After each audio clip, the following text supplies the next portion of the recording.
கூட்டத்தை ஒழுங்காக அவங்களால நடத்த முடியல, நாட்டை எப்படி வழி நடத்துவீங்க? இந்த பேசிக் ஃபேக்ட் கூட தெரியாமல் இவர் விஜய் என்ன கட்சி நடத்த போறாரு? இவங்கெல்லாம் நாளைக்கு ஜெயிச்சு வந்தால் என்ன நடக்கும்?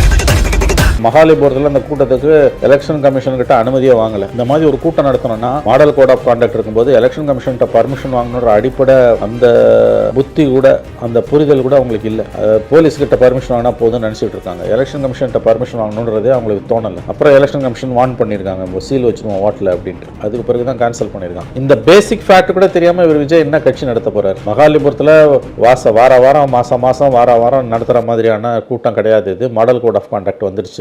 பர்மிஷன் வாங்க வேண்டியது எலெக்ஷன் கமிஷன் கிட்டன்ற புரிதல் கூட இல்லாம வெறும் போலீஸ் பர்மிஷன் மட்டும் வாங்கிட்டோம் அப்படின்னா அவங்க கட்சியில் இன்ஸ்பெக்ட் பண்ணிட்டு பர்மிஷன் கிடையாது மீறி நடத்தினா வாட்டில் சீல் வச்சுருவோம். இன்னைக்கு நிர்வாக எலெக்ஷன் கமிஷன்ல கண்ட்ரோல்ல இருக்கின்ற புரிதல் கூட இல்லை. எவ்வளவு அசிங்கம் அது நான் கேட்குறேன். எவ்வளவு அவலம். முதல் கூட்டம் எலெக்ஷன் அனௌன்ஸ் பண்ணி நடக்கிற முதல் கூட்டத்தில் அடிப்படையான விஷயம் எலெக்ஷன் கமிஷனோட பர்மிஷன் வாங்கணுன்ற தகவல் அந்த ஒரு தரவு உங்களுக்கு தெரியலன்னா என்ன பண்ண போறீங்க? நீங்க உங்களை சுத்தி யார் இருக்கா? உங்களை சுத்தி யாருங்க இருக்கா? இது பேசிக் விஷயங்க.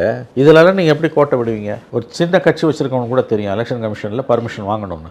அப்போ இந்த அடிப்படை விஷய ஞானம் இல்லாமல் இவர்கள் அரசியல் செய்கிறார்கள்னா இவங்கெல்லாம் நாளைக்கு ஜெயிச்சு வந்தால் என்ன நடக்கும்? கூட்டத்தை ஒழுங்காக அவங்களால நடத்த முடியல, நாட்டை எப்படி வழி நடத்துவீங்கன்ற கேள்வி தான் எழும், தவிர்க்க முடியாது. விஜய் ரொம்ப தீவிரமாக முடிந்த வரைக்கும் தொகுதிக்கு நேரடியாக போய் அவர் பிரச்சாரம் பண்ணுறாருங்கிற பட்சத்தில் களத்தில் மாற்றம் வருமா? அவர் பக்கம் ஓட்டுகள் சரியறதுக்கான வாய்ப்பு இருக்கா? மேடம், அவர் எப்படி பிரச்சாரம் பண்ண போகிறாரு, எத்தகைய அனுமதி கொடுக்கப்பட போகுது, பீப்புள் ரெஸ்பான்ஸ் என்னன்றதை பொறுத்து தான் நம்ம இதுக்கு பதில் சொல்லணும். இப்போ இந்த நேரத்தில் இது பதில் சொல்கிறது ஜோசியம் சொல்கிற மாதிரி ஆகிடும். ரெண்டாவது, விஜய் பிரச்சாரத்துக்கு போகும்போது அவருக்கு என்ன ரெஸ்பான்ஸ் கிடைக்குதுன்னு பார்க்கணும். பிரச்சாரத்துக்கு போகும்போது வேறு துர்சம்பவங்கள் எதுவும் நடக்காமல், காட் ஃபார்பிட் நடக்கக்கூடாது, நடக்காமல் இருக்க பார்த்துக்கணும். இது எல்லாத்தையும் தாண்டி தான் அவருக்கு இருக்கக்கூடிய ரெஸ்பான்ஸை வச்சு தான் நம்ம சொல்ல முடியும். பட் கிவன் இஸ் பாப்புலாரிட்டி, அவர் கிரவுண்டுக்கு போனார்னா கண்டிப்பாக அதுக்கு ஒரு இம்பாக்ட் இருக்கும். ஒரு மாஸ் பேஸ் அவருக்கு இருக்குது. அவர் களத்துக்கு போகிறாரு, மக்கள் மத்தியில் பிரச்சாரத்துக்கு போகிறாரு அப்படின்னா நிச்சயமாக அதுக்கு ஒரு கண்டிப்பாக அதுக்கு ஒரு ரெஸ்பான்ஸ் இருக்கும். அதில் எந்த விதமான சந்தேகமும் கிடையாது. இப்போது விஜய் திமுக எதிர்ப்பை பற்றி பேசுகிறாரு, தீய சக்தி அப்படின்னு சொல்லிட்டு.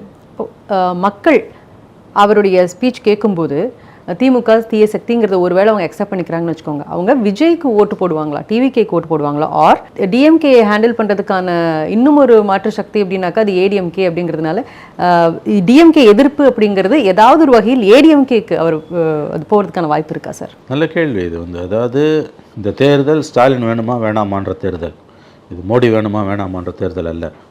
ஆனால் ரொம்ப சாமர்த்தியமாக, ரொம்ப நரித்தந்திரத்தோட சூட்சமமாக திமுக இது பிஜேபிக்கும் தமிழ்நாட்டுக்குமான தேர்தல்னு மடைமாற்றம் செய்யுது. ஏன்னா மைனாரிட்டிஸ் ஓட்டை அள்ளிட்டு போகிறதுக்கு ஒன்று.